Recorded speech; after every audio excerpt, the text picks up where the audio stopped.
Welcome to Soundbreaker. On today's episode, we're talking to Jonathan Oudekerk.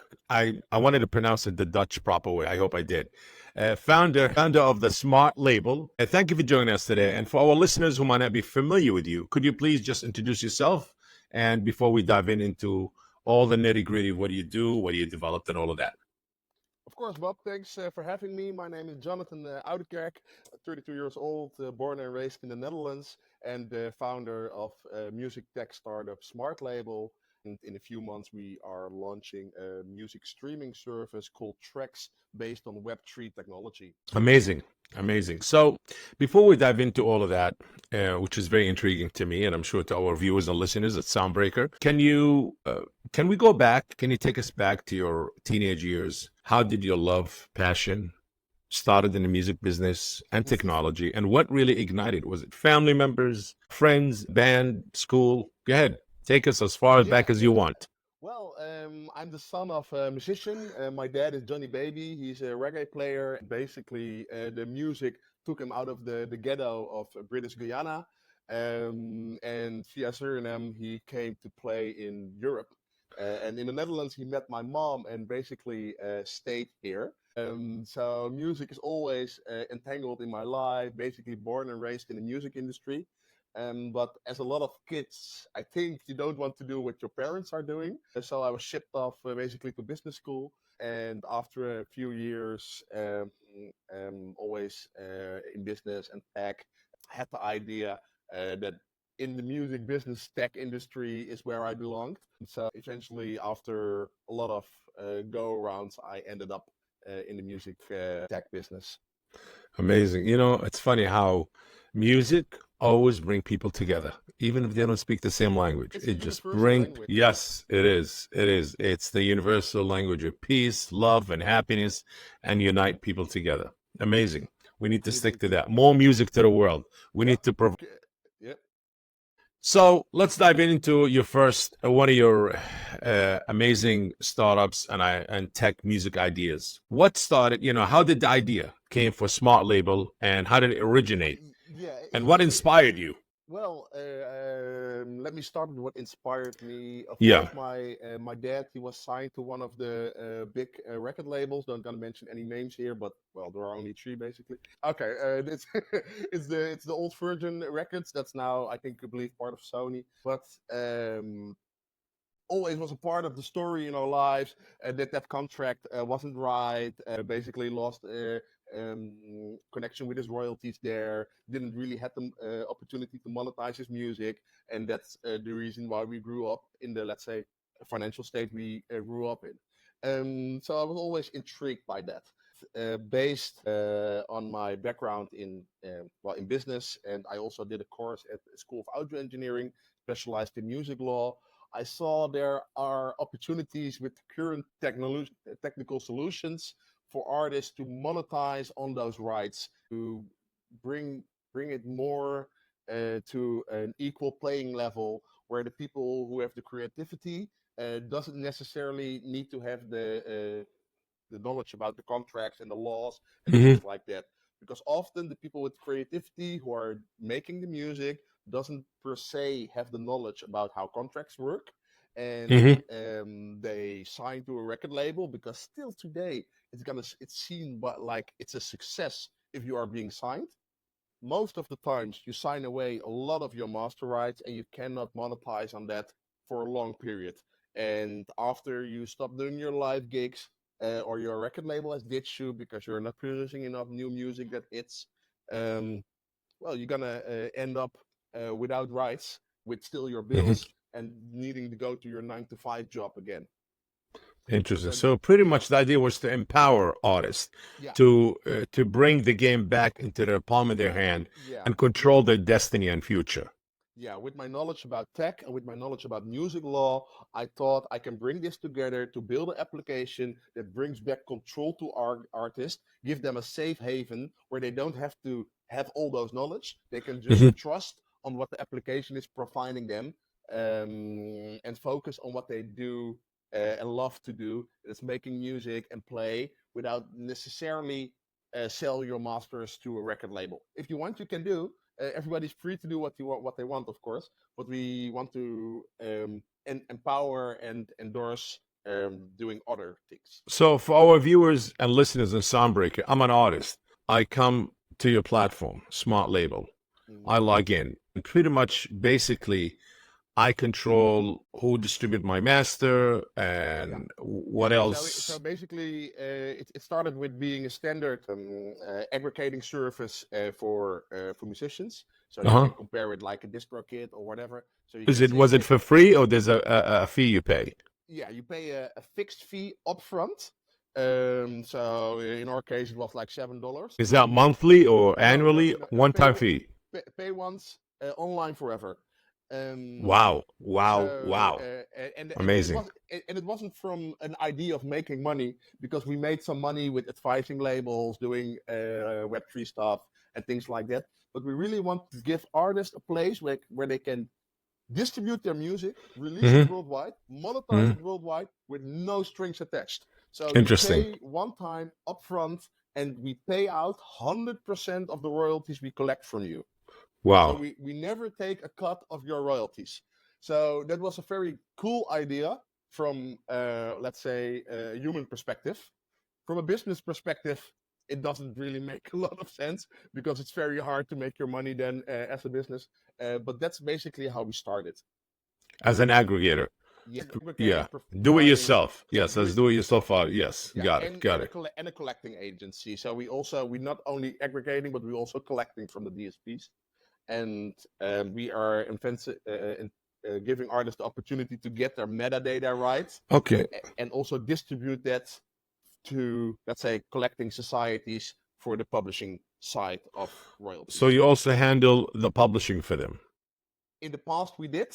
Currently, we don't, We don't. because we are really focusing now on building the streaming application we're going to launch later this year. So we are not doing that currently.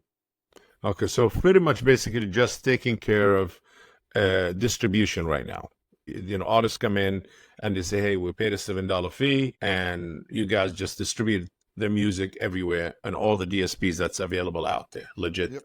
DSPs." And interesting. And $7 one time fee. That is absolutely true. Any other services you provide beside that Yeah. for now?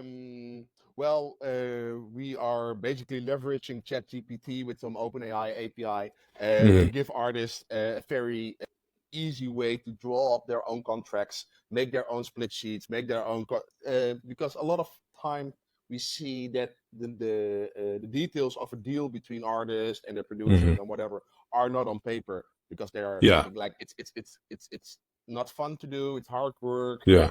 I don't have any knowledge about that. So we help artists with setting up those contracts. That's a completely free service. Interesting. And how many artists, how many users you have? Smart Yeah, Label.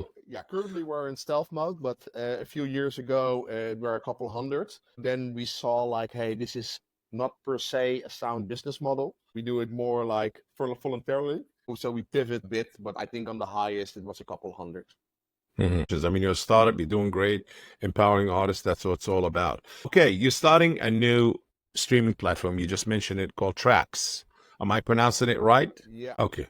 And what sets you apart from platforms like Spotify and others, in terms of empowering both artists and the fans? and fans. Yeah, What well, was the purpose of all of that? the, Tracks. the purpose that we are building a new Spotify, because we are thinking that Spotify is not doing his job correctly. Because if they were doing it, we didn't have any necessity to build a new streaming application. You new Yeah, independent yeah, artists. new independent artists, but also established artists, whatever.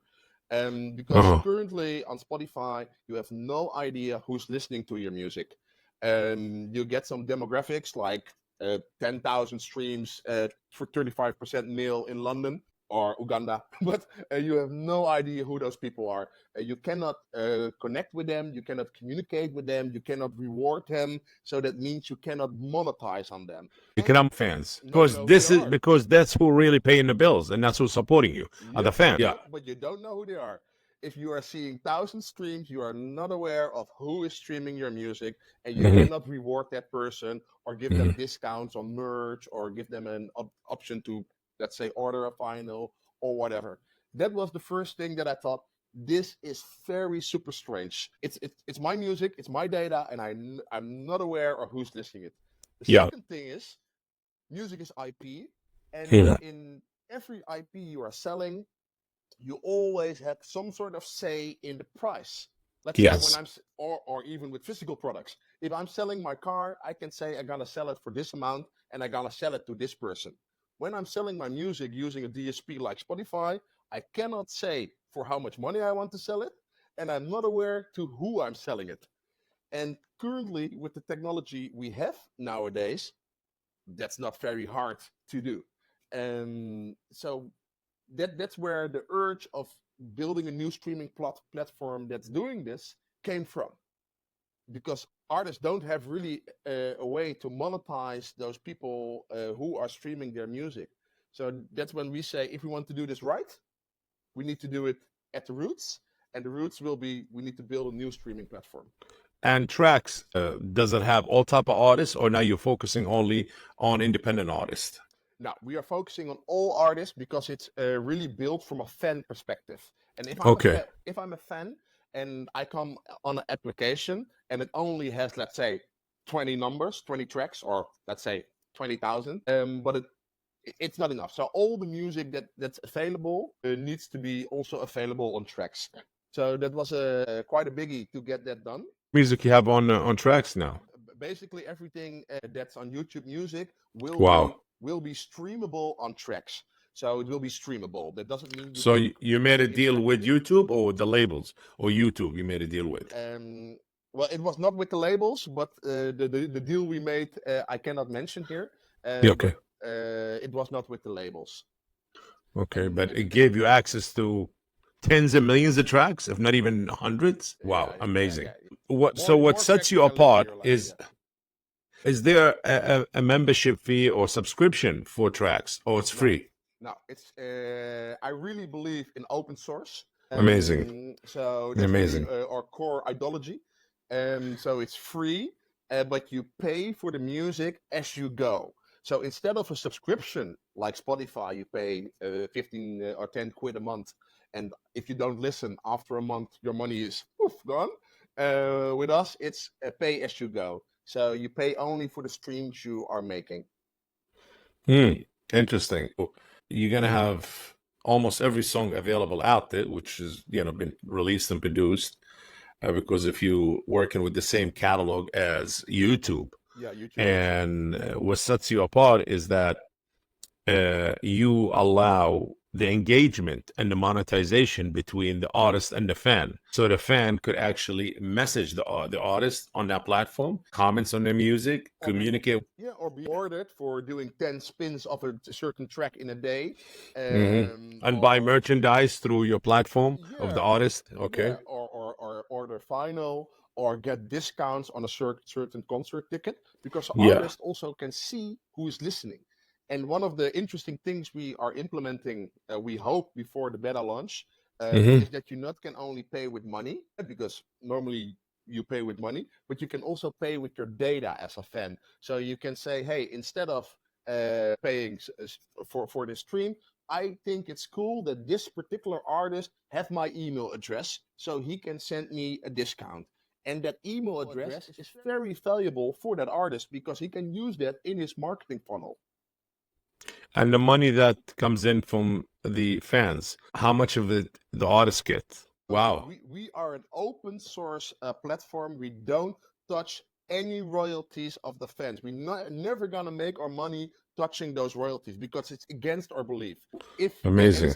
and it's not a pro rata model like at Spotify. It's like if you are listening to a Kendrick Lamar song all month, every day on repeat, all that generated money will be going to, in this case, the master rights holders of that Kendrick Lamar track. Have you also thought of adding something like similar to jukebox? You know what their motto is, where you could trade. Jukebox like the Scott Cohen. Yeah. By the way, I love that guy, bro. But I had him on the show the other day. Great. really, Yes. yeah, Yes. It's but coming. Amazing story. Yes. yeah. Fun fact. One of his presentations, I think in 2020 during Eurosonic, Yes. really empowered me. Like, dude, you are on the right track. If Scott's also doing something similar, you must be doing Yes, something. yes, empowering artists. Like he's Yeah, always in the forefront of everything. Because when yeah. he started the Orchard, he told me, Bob, there was nobody there. I'm the I, only. I seen I the. I'm think like, from my how? head, yeah, I think from my top of my head, he started like in '49 or something with the Orchard in New York, and he kept pushing till iTunes came. He went Yeah, through man. hell Yeah, man. back I at a yeah million times. But yeah yes, man.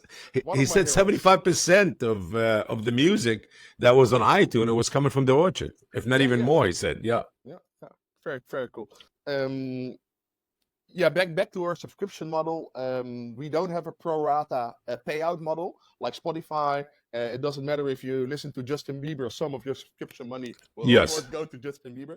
amazing. We have a direct payment stream, Mm. and in that way we can also do it and make the claim that we pay out 100% of your money generated. All transactions are locked on chain. We use the Hmm. Rweave blockchain, so you don't have to trust us that you have 100 spins. You can verify it yourself. Amazing. Well, let's talk about Traxs again, the new platform that's coming up this year. Spring, Yes, yes. October. Okay. Traxs, Traxs. Am I right? Yep, Is it you're right.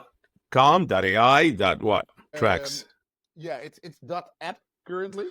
.app, app, Yeah, yeah, and then yes. you download the app client side on your phone, so it doesn't take too much storage or data connection, and everybody Great. can. Now, tell us how does Traxs, Traxs dot app, utilize Web3 technology?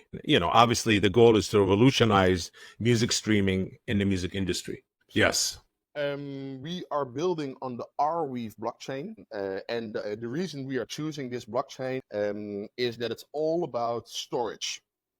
And from an artist perspective, you want that your metadata and your Weave file or your FLAC file, whatever, is being stored, and you don't want to pay for that every month or every year or whatever. What do So you mean? Explain to me, or explain to our viewers and listeners at mhm. Soundbreaker, so everybody will understand. When you say storing your metadata meaning every song has a metadata, Yeah, correct? That's what we're yeah, talking about. We're yeah, and talking about composer, writer, time, artist, duration, language, genre, all of this. yeah, Yes. yeah, Yeah, and beats per minute, yeah, everything. yeah, it's very important because that's basically the data referring to your song.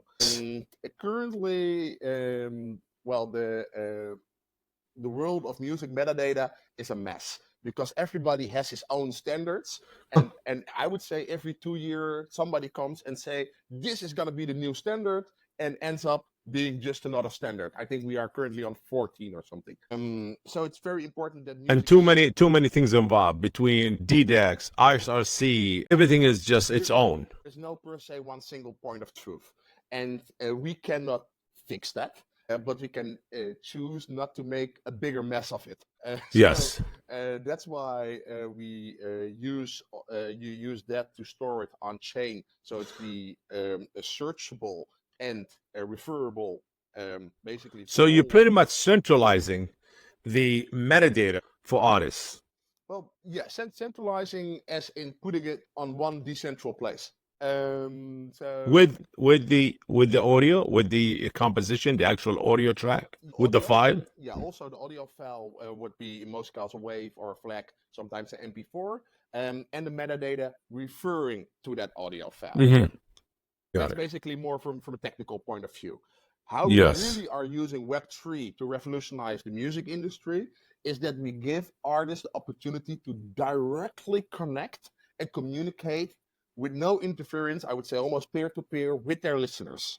So you can say, hey, you are listening my song, and I want to reward you for that. I give you the opportunity to download this song that isn't released, or I give you the opportunity to listen to this demo, or I give you my listener the opportunity to order in my store with a discount. And to do this without a centralizing party between it, but make it Hmm. directly between the artist and his fans, between the Hmm. artist and his data, because he's the owner of that data. That's really is creating a new world, because you can say, this is my data, this is my music, this is my fan, and I'm going to do with it what I want. And you, Spotify, you cannot block me. You cannot say, I'm going to pay you so much for a stream. Or you, Mm. Instagram, cannot block me by kicking me off or whatever. We are breaking through all those silos and are creating a platform where they can directly connect with each other. Now, are you gonna connect SmartLabel with Traxs.app? Are you gonna Yeah, connect? no, like a SmartLabel is the commercial entity. So it's a business, it's a limited company.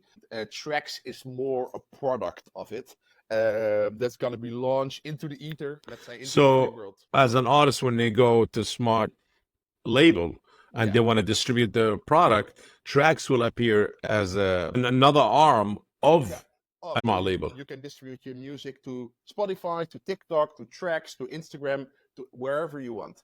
And if you are doing it on Traxs, besides all the other cool features, we have one thing where I'm very proud on.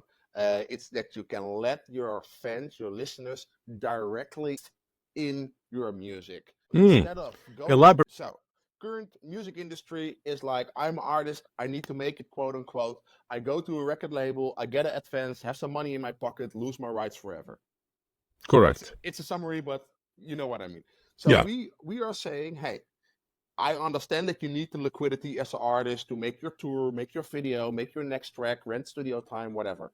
But it's not necessarily to lose your master rights. You can split the income your master rights are going to generate in the future.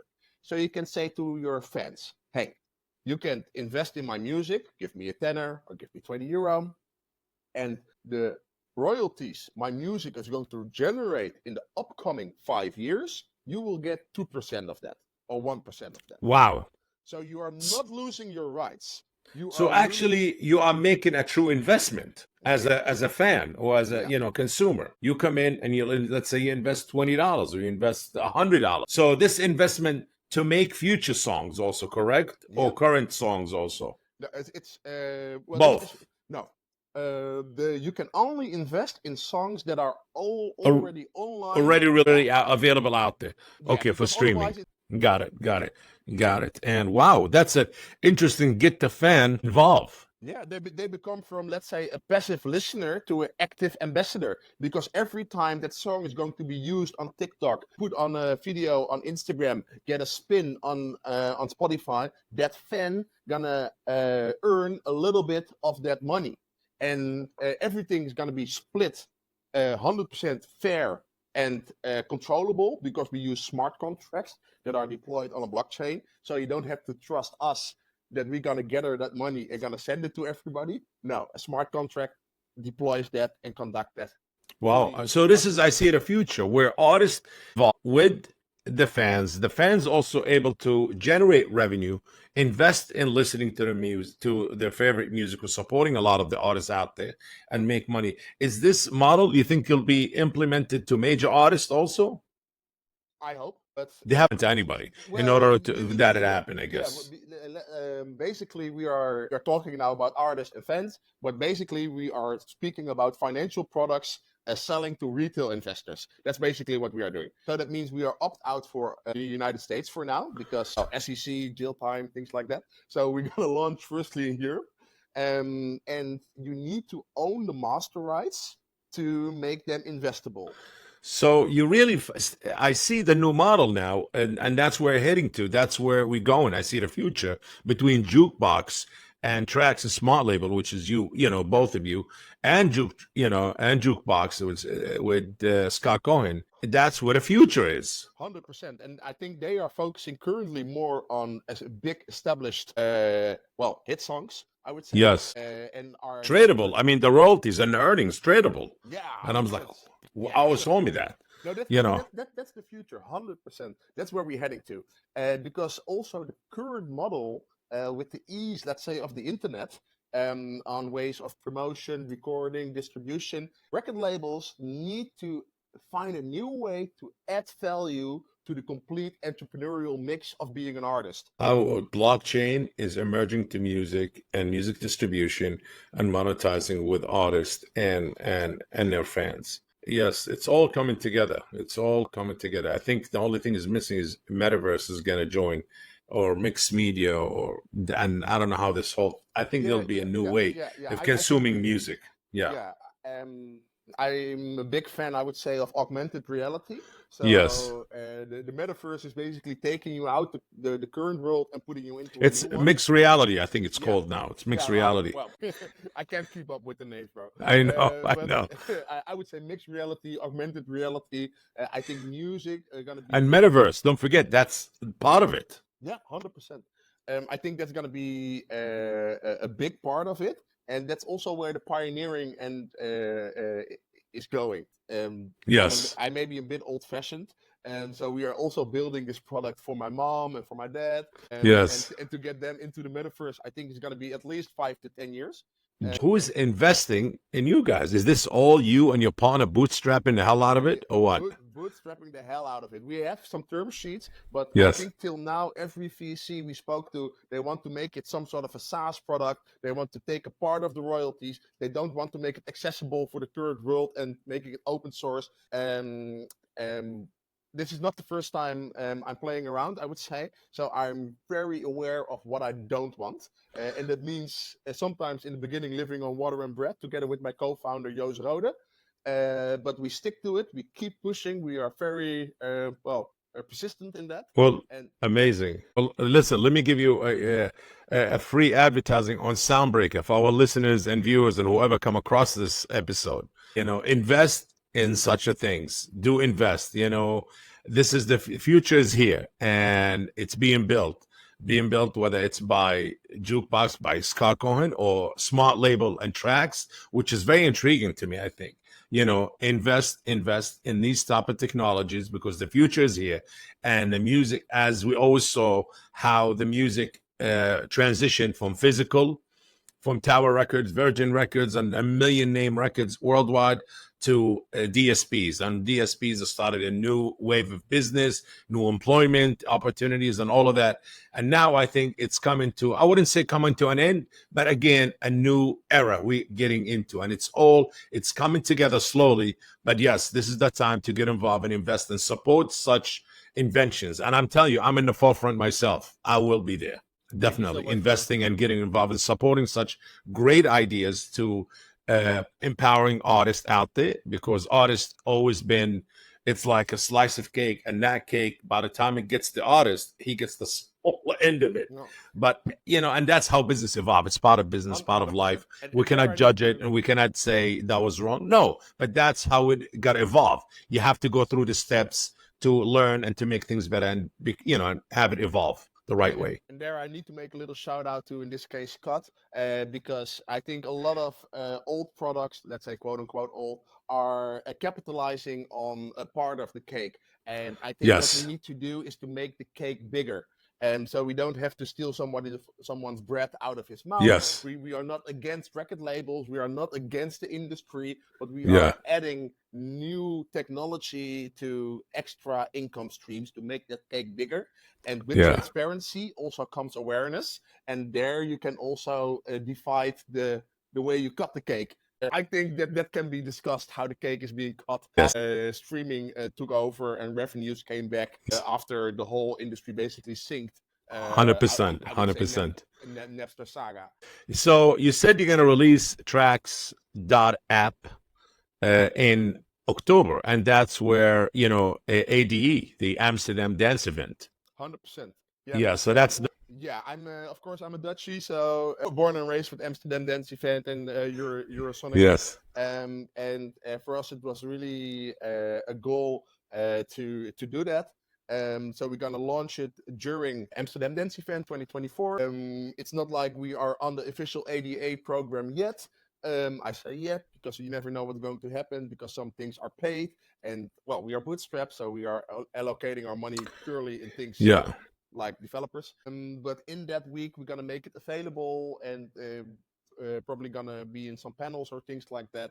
And we're gonna start within Europe and basically grow from there step by step till the point that it's accessible all over the world. And before it's gonna be accessible in America, I think we are talking at least 2 to 3 years from now to be realistic, because well, we are also trading securities in app. So it's also a trading app, and it's heavily regulated in America. So we're gonna start in Europe.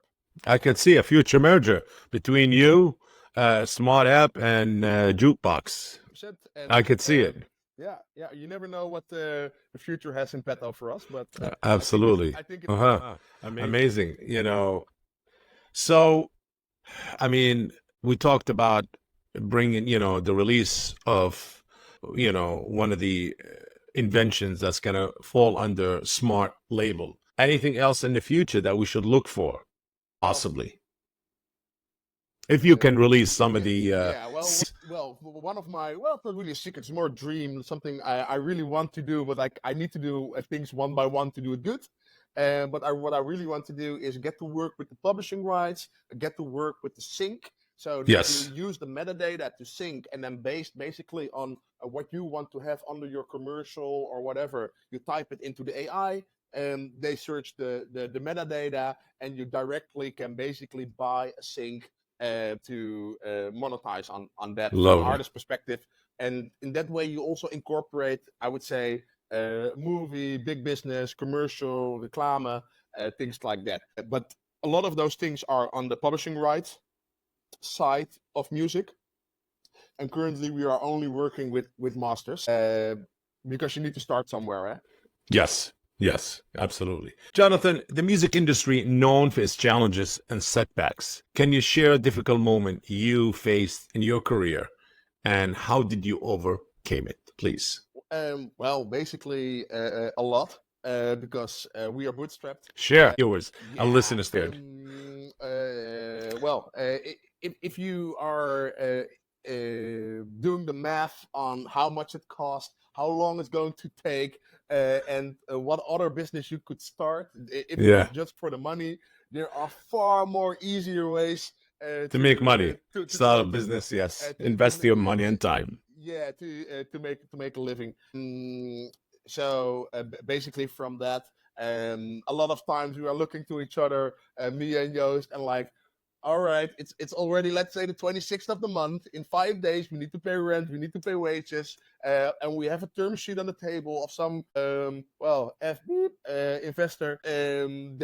We know they are not going to do what we envision. They are not understanding where the world is going to be. They are against the open source. They want to make some sort of SaaS product of it, or they want to touch the royalties. And if I scratch it here, if I sign it there, I will have money on my bank account in, let's say, 4 business days.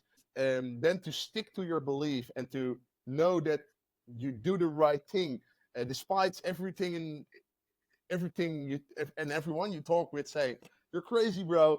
Take the million, sell 30%, go for it. And we are like, no, we need to do this the right way. And I hope it ends up in the right way. We're never sure, of course, and we can laugh about it. But from we started with the idea late 2020 till now, bro, it was wild. It was one hell of a ride, and it was kicking water uphill. It's a Dutch expression. But it really was. But it's also satisfying that we see that we came to the point that we are quite certain that we can launch now in October, and we have everything ready for the European market. It's also very satisfying. So great. This is amazing to hear.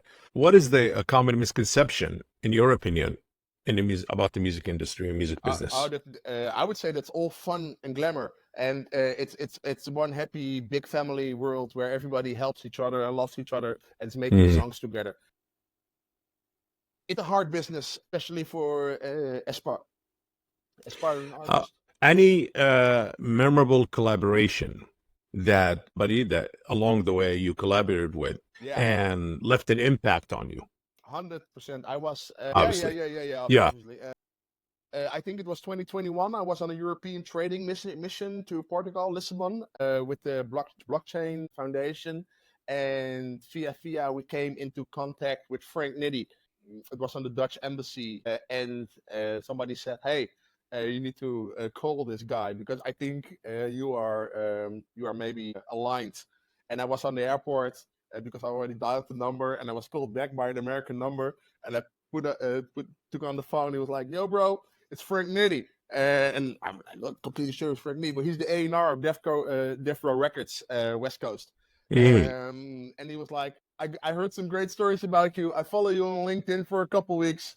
Let me help you, bro. And that also got things spinned off. And it was not per se in funding, but it was really like in connecting with artists like Bone Thugs and Harmony or Wu-Tang Clan, or Wow. getting in touch with people from Death Row Records or Snoop Dogg, or things like that. Like Frank Nitty is like one of the OGs there.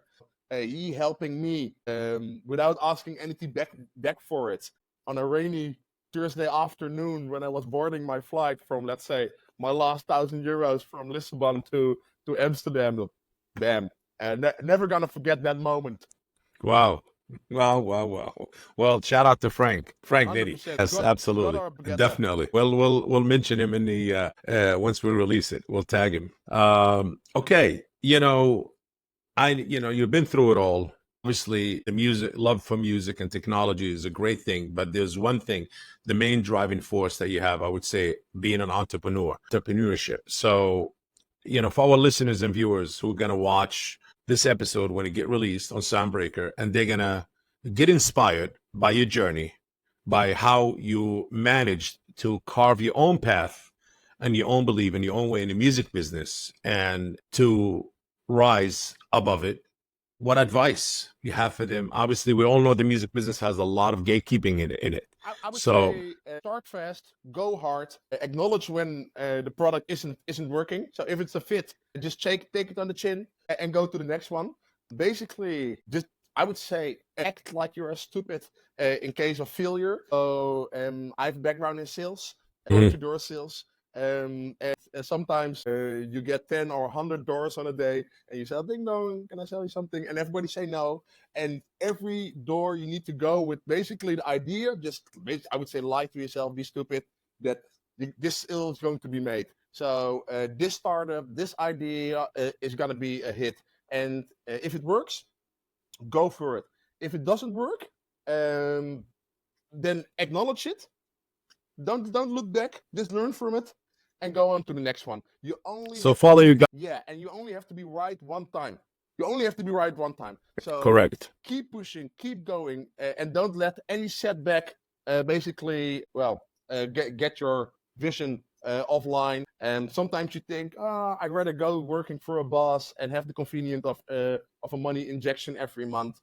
But just keep pushing, because if you are being right one time, all of the misery and the bread and water days will be worth it, because you have something to last, and you can make so many people have advantage of the tech you are building or whatever you are doing. And one last thing I would say, don't do it for the money. And because if you're doing it for the money, it's going to be a very long and hard thing to do. And the money will come eventually, but do it because you want to do it, because you think you are right, because you are adding something nobody else will add except you. So you need to do it. Well, you heard it first there at Soundbreaker, which from Jonathan. Absolutely.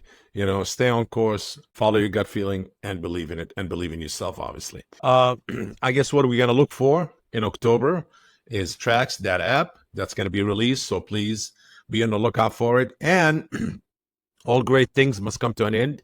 Jonathan, it was definitely an honor, a pleasure having you today, buddy. And I love what are you guys doing, empowering artists and all of that. The message is amazing. Definitely the future is here, and a lot of great things happening. We watching the transition from the way that we've been used to consuming music to a new way of how artists and I would say and fans being more engageable together and benefiting, and everybody's monetizing, and while you're enjoying listening to your favorite artist.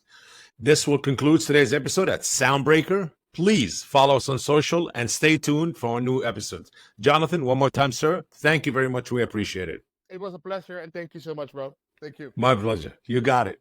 Thank you. If you enjoyed today's episode, make sure to share the Soundbreaker podcast. And if you are joining us on YouTube, please like this video and subscribe to the channel. Until next time.